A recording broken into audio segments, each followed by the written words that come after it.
Hey, what's up guys, Shotzzy here, and in today's video we're doing 3 different levels of hardpoint rotation. So no matter what kind of knowledge you guys have, I got you guys covered. So let's get started.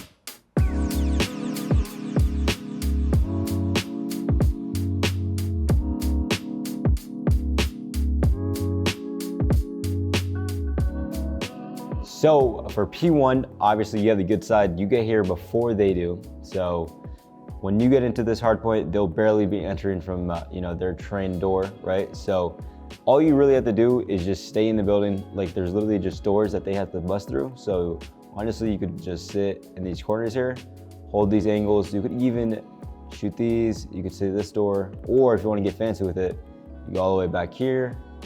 You can go on this outer ledge here and then shoot once, and you could see this entire doorway. And then you could just have, your other teammates just focusing on the other doorway. So that is for P1. So this side is the better side. And then for this next hill, we always want to try to rotate through left side, just because it's way easier to get through left because they're spawning back right. So if you try to go back right, they're always going to be there no matter how many kills you get. So just be aware of that. But so for this hill, honestly, the other side has an advantage just because they spawn way closer than you do. And for this hardpoint, these are really good spots. So you can shoot through here and open this door right here. And then you have a nice little, you can easily see him if he enters the door. There's a lot of corners in there. You literally sit in this corner. And let's just say you have full control for whatever reason. You go top third. Not a lot of people know this. And you could see this entire mid-map area. You need really good spots for all these hills, just because, most of you guys probably don't know where you should be standing, and it's totally understandable just because this game's been out for like only a week.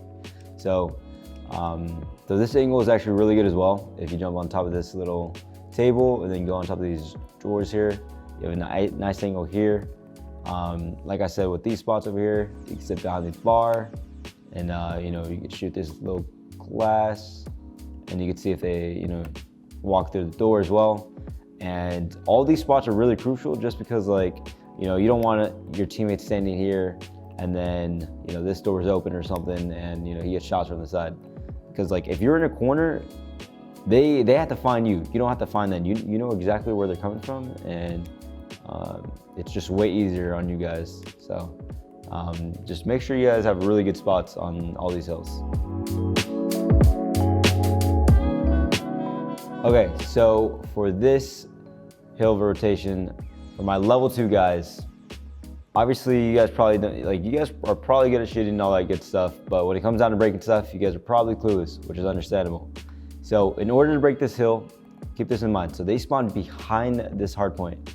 So, obviously you could hit the left area, but you want your main guy, likely a sub, to try to take a long route before the hill even pops on this right side lane, and just try to get through. If you get a guy through all the way back here, you can literally shoot people in the back. He can even go all the way back here, get spots for you guys. Obviously, if that does not happen, it doesn't matter, because you could just come over here. You could literally just forward hit this. You always want to make sure an AR is holding any of these angles. Likely the door will probably be closed. So just make sure any of your ARs are holding angles for you guys, so the subs are able to just bash in, check corners, and then the AR obviously follows up and hopefully get your trades. So whenever you're breaking stuff, make sure it's all coordinated as a team. And like I said, if you have a sub early rotating, then that's obviously ideal, but if you can't, just make sure you're pushing in as a team. Okay, so here's the level 3 guys. Here are the tips that I'm going to give you. So chaining hills is the hardest thing to do, especially at a top level, obviously. So for this last hill here, you want to get control of this entire side. So obviously, buildings with ARs are really good. So here is a really good spot, just because you control all the middle, and then you obviously want to have a guy right. And obviously it's ideal to have a guy left, but it's kind of hard just because they're kind of spawning near there. So for this hill, you kind of just want to contest. If you get the majority of points that they did, then that's really, really good. But the reason why you want to have this side is because the hill spawns right here. So as soon as this hill pops, you already have control of this, just because you have their entire train rotation on the last hard point, and you have a guy watching all the right side. You have a guy top, the building watching all the middle. So the only thing that's really open is like left. But like I said, if you have a guy in that building, it's obviously ideal. So if you have this entire side, you have all of P2 or P1, I mean, and it's likely free just because this is called a money hill. Money hills are basically hills that are kind of hard to break.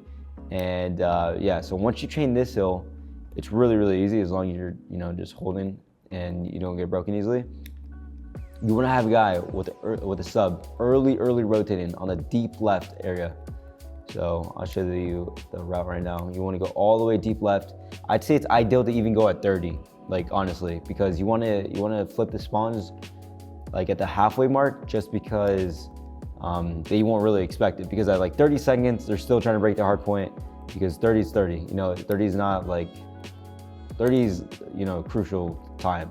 So if you get a guy early rotating, you'll get these spawns back here, which allows you to change P2. And obviously that's ideal. So if you have a guy early rotating, then you could easily change these hills. It ideally would be a sub, but if the AR is in the spot to do so, then obviously do it. But yeah, those are for my level 3 guys. Just make sure that your subs are early rotated and get you guys spawns. Okay, so for my level 1 guys, make sure you guys are in the most ideal spots, because you want them to push you. You guys have the control, so don't get fancy with it. Just hold your iron pre-aim and stare at your doors. So for my level 2 guys, make sure you are working as a team to break these hard points, because obviously a lot of guys just like running around, and that's totally fine. But if you're doing everything coordinated with your team, then it makes everything easier for you guys. So make sure you guys are hitting stuff together and breaking stuff together. And for my level 3 guys, make sure the subs are taking the routes. It's really, really boring, do not get me wrong, but at the end of the day, you guys will get everyone the spawns and will win the game. So obviously your stats won't be ideal, but at the end of the day, you're literally winning your team the game. So, take those routes. And that is gonna wrap it up for this video. We did 3 levels of difficulties, from beginner, medium to advanced. Obviously you gotta make sure you're taking the routes, make sure you're working as a team, and make sure you're getting in those credit spots. And yeah, hope you guys enjoyed the video. Make sure to like, comment, subscribe, and I'll see you guys in the next one.